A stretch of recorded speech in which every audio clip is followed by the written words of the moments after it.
Mahfud MD diancam ucapan maklar kasus macam buat elit Megawati ketakutan. Sering di DPR ini aneh, kadang-kala marah-marah gitu, nggak taunya Markus dia marah ke Jaksa Agung, nantinya datang ke kantor Kejaksaan Agung titip kasus. Pimpinan mohon dicatat ya, saya interupsi pimpinan. Interupsi pimpinan. Saya kira ini tidak relevan. Interupsi pimpinan. Ya. Silakan Pak Habib, silakan. Apa? Saya kebetulan pimpinan Mahkamah Kehormatan Dewan, pimpinan. Ini konten Saya minta parlemen Pak ini. Mahfud, apa memang benar ada data yang soal Markus anggota DPR, disampaikan saja sekarang. Nanti Saya sampaikan sekarang. Cuti. Prof begitu keras, DPR itu keras, padahal Markus minta proyek. Prof harus cabut itu. Saya minta Prof cabut. Banyak keluarga-keluarga kami, Prof. Saya ini dari awal nggak setuju jadi anggota DPR. Ngapain kamu? Hidup sudah begini, udah ini. Tapi dengar kayak begini, jangan-jangan orang nyangka anggota DPR kayak yang seperti Prof katakan. Saya minta nih Prof cabut, atau nanti saya juga perkarakan ini. Kemudian saudara, saya bicara Markus, ya, saya bicara Markus. Ini tadi saya akan dipotong bicara Markus. Di DPR itu pernah terjadi peristiwa tanggal 17 bulan 2 tahun 2025. Namanya peristiwa Ustadz di Kampung Maling. Pada waktu itu Jaksa Agung ketika itu Abdurrahman Saleh di sidang gabungan Komisi 2 dan 3 itu dituding-tuding. Saudara jaksa baik sekali, tapi saudara seperti Ustadz di Kampung Maling. Di kejaksaan tuh kotor semua. Ini ada, nanti di googling aja, di googling. Peristiwa itu jelas.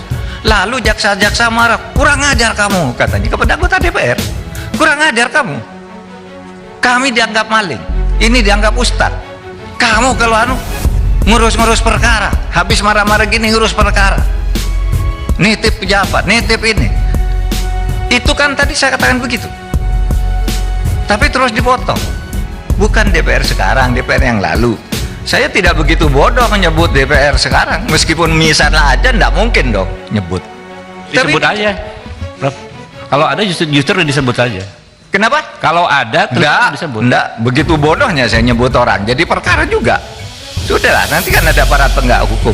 Saya sahabat tadi kan saya bilang, dulu bahkan saya nyebut Pak Beni mungkin waktu itu ada, karena waktu itu sidang gabungan Komisi 2 ke Komisi 3. Pak Jaksa Agung dituding-tuding. Wah, Kejaksaan Agung Pak Abdurrahman Saleh itu Ustadz di Kampung Maling gitu loh. Lalu ribut. Elit PDIP Arteria Dahlan mendapat sorotan tajam. Hal itu karena ancamannya terhadap Menko Polhukam Mahfud MD. Saat rapat mengenai transaksi janggal hingga dugaan pencucian uang, emosi tersulut ketika mendengar ucapan Markus alias maklar kasus. Ia tak terima jika seorang menteri memberikan tuduhan bagaimana rakyat banyak yang menjadi Markus. Arteria lantas meminta Mahfud MD menarik kembali pernyataan itu. Pasalnya, menurut Arteria, pernyataan Mahfud membuat publik menilai anggota DPR sebagai Markus semua. Pria yang akrab disapa Tri itu juga menjelaskan bahwa dia pribadi sebenarnya tidak ingin menjadi anggota legislatif, tapi dia kini ingin menjadi anggota DPR yang baik. Namun persepsi publik bisa buruk gara-gara ucapan Mahfud MD soal Markus. Sebelumnya, Menko Polhukam Mahfud MD menyinggung soal anggota DPR yang sering marah-marah ke Kejagung tapi pernah menitipkan kasus. Ucapan Mahfud itu langsung diprotes ramai-ramai oleh legislator di Komisi 3 DPR yang sejak awal rapat sudah rajin menginterupsi. Ahmad Syahroni memimpin rapat berulang kali meminta semua pihak untuk fokus dan memberikan waktu kepada Mahfud untuk bicara. Ia kemudian mempersilahkan Mahfud melanjutkan pemaparan dan tiba-tiba menyinggung soal Markus. Dibanjiri hujatan, awal petaka pada Arteria Dahlan terang-terangan mengancam Mahfud MD. Anggota Komisi 3 DPR Arteria Dahlan menjadi bulan-bulanan netizen di media sosial karena manuvernya saat rapat bersama Komite TPPU di Kompleks Parlemen Jakarta pada Rabu. Dirinya mendapat banjir hujatan sampai-sampai harus menutup komentar di media sosial. Hal itu karena ia mengancam akan melaporkan. Berawal dari debat terkait dengan dugaan tindak pidana pencucian uang, Arteria tak terima dengan ucapan soal maklar kasus alias Markus.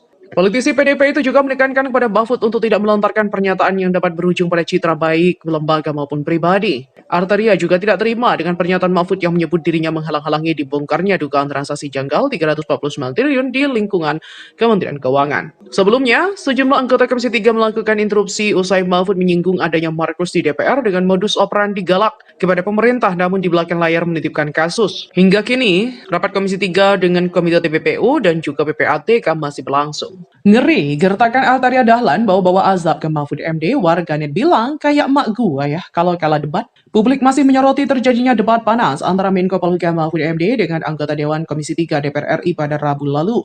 Salah satunya terkait gertakan balasan yang disampaikan anggota DPR dari fraksi PDIP Arteria Dahlan ke Mahfud MD. Dalam sidang, Arteria tampak tidak terima dengan pernyataan Mahfud yang menyebutnya menghalang-halangi penyidikan.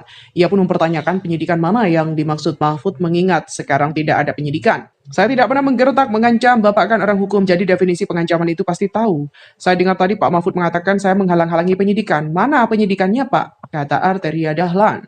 Arteria bahkan menantang Mahfud untuk melaporkan dirinya ke pimpinan jika memang terbukti melakukan perintangan penyidikan. Menurutnya, skenario terburuk yang bisa diterimanya adalah dipecat dari anggota Dewan. Lebih lanjut, Arteria malah membawa-bawa azab dalam pernyataan ke Mahfud. Ia menyebut seorang Mahfud yang memegang jabatan Menko Polhukam memang bisa melaporkan dirinya, namun ia menegaskan semua itu akan dibalas azab. Setiap orang, Pak, ada noda hitam. Itu Allah lah yang menjaga itu. Kita diberikan kehormatan, kita diberikan kemuliaan. Kita satu iman, jadi jangan sekali-kali kita mainkan itu, Pak. Dan terakhir, Arteria Dahlan menceritakan dirinya berasal dari jalanan, karena itu dia tidak takut jika pada akhirnya kembali ke jalanan jika terbukti melakukan perintangan penyidikan. Namun, pernyataan Arteria membawa-bawa azab dalam forum DPR itu menuai kecaman warganet. Salah satunya oleh akun Twitter @LPalST yang membagikan potongan video Arteria di DPR kemudian mendapatkan banyak komentar dari warganet. Ketika Arteria Dahlan singgung azab, kata akun tersebut, azab Allah jangan dibawa-bawa ya, nanti giliran diulti Allah kualat lu, semua anggota DPR. Nggak punya adab bicara tentang azab. Kayak emak gue ya, kalau debat nih bawa-bawa azab, sentil warganet lain. Ya ginilah kalau politik dan agama dicampur adukkan. Cepat atau lambat Arteria Dahlan itu akan mendapatkan karma bicara dengan Bapak Mahfud dan Bapak Emil Salim tidak santun. Bayangkan, Bapak Emil Salim sampai begitu emosionalnya. Mudah-mudahan saya keliru ya, Bapak Mahfud dan Bapak Emil Salim itu dua contoh figur bangsawan yang nyaris tanpa cacat loh. Komentar warganet lain. Selain itu, berani Mahfud MD desak DPR sahkan RUU perampasan aset, DPR bakal kepanasan. Berani, Mahfud MD desak DPR sahkan RUU perampasan aset, DPR bakal kepanasan. Menko Polhukam Mahfud MD mendesak DPR segera mengesahkan RUU tentang perampasan aset tindak pidana. Hal ini nantinya agar dapat melakukan penyitaan aset harta milik koruptor dapat disita negara. Siapapun yang terlibat korupsi, itu hartanya dirampas dulu tanpa harus ada menunggu vonis, banding, naik banding, sampai kasasi PK itu perampasan aset. Takut koruptor itu sama itu, kata Mahfud. Mahfud mengungkapkan RUU ini pertama kali diusulkan oleh pemerintah, namun RUU perampasan aset malah ditolak oleh DPR. Untuk melancarkan disahkannya RUU ini, pemerintah mengajukan kembali RUU perampasan aset ini hingga akhirnya masuk ke program prolegnas. Sejak dulu, pertama kali diusulkan pemerintah, RUU perampasan aset justru ditolak DPR. Pemerintah kemudian mengajukan lagi RUU ini hingga akhirnya masuk ke dalam program prolegnas. RUU ini sebelumnya juga menuai perdebatan di kalangan kementerian dan lembaga, namun setelah menemui titik terang, pemerintah telah sepakat dan menyerahkan RUU perampasan aset ke DPR untuk disahkan. Sementara itu, RUU perampasan aset Benika Harman ke Mahfud bilang, jangan cuci tangan dan lempar tanggung jawab. Anggota Komisi 3 DPR Benika Harman mengatakan tak seharusnya Menko Polhukam Mahfud MD melempar tanggung jawab soal RUU perampasan aset ke DPR.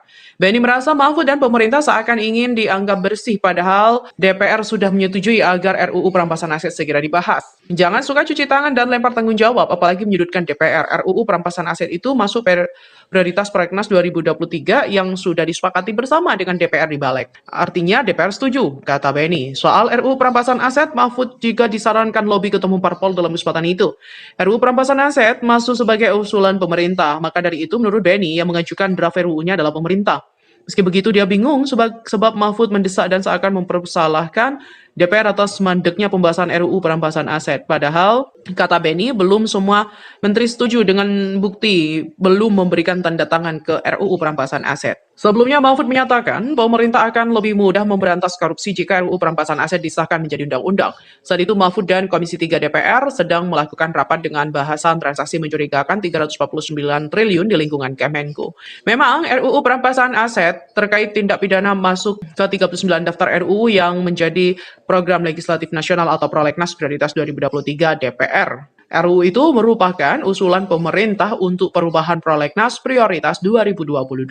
Saling serang Mahfud MD dan Benika Harman soal transaksi janggal, singgung wewenang hingga isu singkirkan Menko. Menko Polhukam, Mahfud MD, dan juga anggota Komisi 3 DPR RI fraksi Benika Harman saling serang soal kabar dugaan transaksi janggal senilai 349 triliun di lingkungan Kemenko. Momen itu terjadi dalam rapat Komisi 3 DPR RI bersama Komite Koordinasi Nasional Pencegahan dan Pemberantasan TPPU TPPU di Kompleks Parlemen Senayan. Gaduh kabar dugaan transaksi janggal di Kemenku sendiri sudah ramai sejak pertengahan Maret lalu.